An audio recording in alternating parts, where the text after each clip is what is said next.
Quem vos fala aqui é o professor Benildo Virgínio, professor de matemática da escola José Inácio Brejo Sede. Na aula de hoje a gente vai falar um pouco sobre adição e subtração de números inteiros. Bora para o vídeo. Olá, vamos dar início à nossa aula de adição e subtração de números inteiros. A adição, a gente deve associar ela ao nosso conhecido sinalzinho de mais. E esse sinalzinho de mais, quando ele acompanhar qualquer número, a gente diz que o número é positivo. E o número positivo a gente vai associar a ganhar dinheiro. Lá na frente vocês entenderão, tá certo? Já a subtração, ela vai estar acompanhada do sinalzinho conhecido por nós como sinalzinho de menos. E esse sinalzinho de menos, quando acompanhar um número, a gente diz que o número é negativo. E um número negativo a gente vai associar a perder dinheiro ou gastar dinheiro. Vale lembrar também, gente, que os números positivos podem ter o sinal de menos omitido. O que é omitido, professor? Retirado. Exceto quando é necessário, ou seja, em alguns casos, vocês vão perceber que a gente vai poder retirar o sinalzinho de mais. Exemplo, mais 2. Eu vou poder representar simplesmente pelo 2 sem o sinal de mais, que, matematicamente falando, vai ter o mesmo valor. Veja a seguinte situação. Mais 3 mais 4 igual a mais 7. Será que algum sinal de mais aí eu não poderia ter omitido? Sim, gente. O mais 3, simplesmente eu poderia ter representado ele por 3. E a soma de 3 mais 4, que é 7, eu poderia ter representado pelo 7 sem o sinal de mais, tá certo? Cabe uma pequena observação a gente, que pode ter surgido na cabeça de vocês. Professor, e o zero? Zero é um número inteiro neutro, ou seja, ele nem é positivo, nem é negativo. Vejamos alguns exemplos. Primeiro exemplo, 3 mais 8. Alguém pode dizer, professor, isso é fácil, é 11. Concordo com você. Mas percebam que o 3, a gente não acompanhou ele do sinal de mais, porque está implícito que ele é um número positivo. Então, nesse caso, eu não necessito colocar o sinal de mais, tá certo?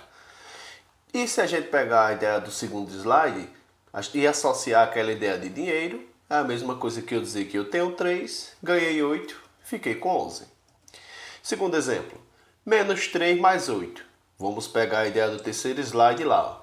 Devo 3, tenho 8, sobra 5.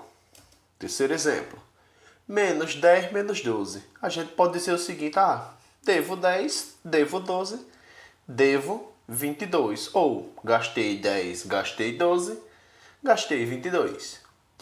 Tá certo? Então, se é gastei ou fiquei devendo, é sinalzinho negativo, tá certo? Quarto exemplo, 5 menos 3 mais 8. Professor, e agora? A gente tem 3 números, o que é que a gente faz? Primeiro caso, a gente deve agrupar os números de mesmo sinal. Exemplo, o 5 tem o mesmo sinal do 8, e 5 mais 8 são 13. Esse menos 3, a gente vai e repete ele. E agora faz aquela bela comparação. Tenho 13, devo 3, me resta 10. Quinto exemplo, menos 2, mais 5, mais 6, menos 12. E agora? Mais uma vez a gente agrupa. Se eu agrupar menos 2 e menos 12, é a mesma coisa que eu dizer que eu devo R$2 em um canto, devo 12 em outro. Vou ficar devendo 14. E do mesmo modo eu vou agrupar mais 5 com mais 6. Tenho 5, ganhei 6, fiquei com 11. Professor, mas o senhor deve 14 e só tem 11 para pagar. O que é que vai acontecer? A gente vai ficar devendo. Devendo quanto? 3, tá certo? Vejamos agora, gente, algumas situações, problemas, aplicando a adição e subtração de números inteiros. Primeira situação. Durante o campeonato de futebol, uma equipe marcou 9 gols e sofreu 3. Esse marcou 9, acho que nos dá alguma ideia. E esse sofreu 3 também nos dá uma ideia. Pergunta, qual o saldo de gols dessa equipe no campeonato? O marcou 9, a gente vai associar ele a mais 9. E sofreu 3, se sofreu, é porque a equipe levou o gol, menos 3. Professor, então se meu time marcou 9 gols e sofreu 3, sobrou gol pro meu time. Então se sobrou gol, Sinal positivo. Sobrou quantos gols para o time? 6.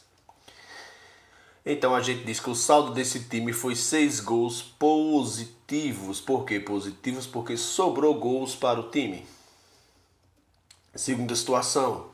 João conduzia um carrinho de brinquedo por controle remoto em linha reta. Ele anotou em uma tabela os metros que o carrinho andava, cada vez que ele acionava o controle. Escreveu valores positivos para idas é o carrinho indo para frente, gente. E negativos para vindas, ou seja, quando o carrinho deu ré. Vejamos aqui a tabela. Aí diz, após João acionar o controle pela 4ª vez, a distância entre ele e o carrinho era.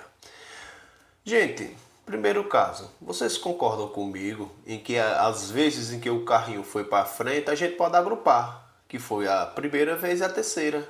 Então o carrinho foi 35 metros da primeira vez e 12 metros da terceira. Se eu agrupar, a gente vai ter que para frente esse carrinho andou 47.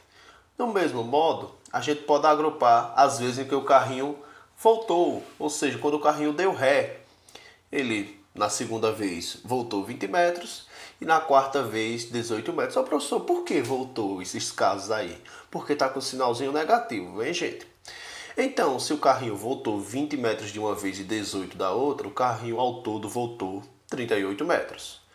Se ele foi 47 metros para frente e voltou 38, professor, sobrou 1 metrinho para o carrinho. Isso, sobrou quantos metros para o carrinho? 9 metros, ok? Então a gente diz que a distância entre João e o carrinho ao final da 4ª vez era 9 metros. Vejamos agora a terceira situação.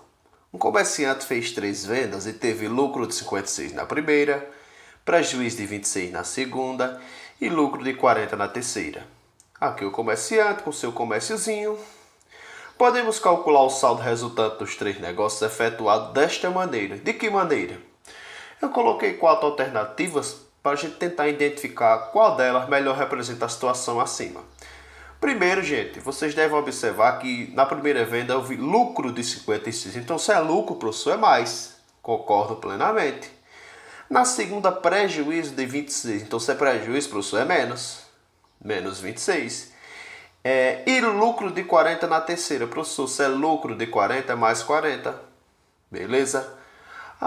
Professor, ganhei 56, depois perdi 26, depois ganhei 40. Como é que eu resolvo isso? Agrupando. Vamos agrupar logo o que ele ganhou? Ganhou 56 de uma vez, 40 de outra, ganhou 96. E a gente repete o que ele teve de prejuízo. Agora eu devo comparar o lucro com o prejuízo.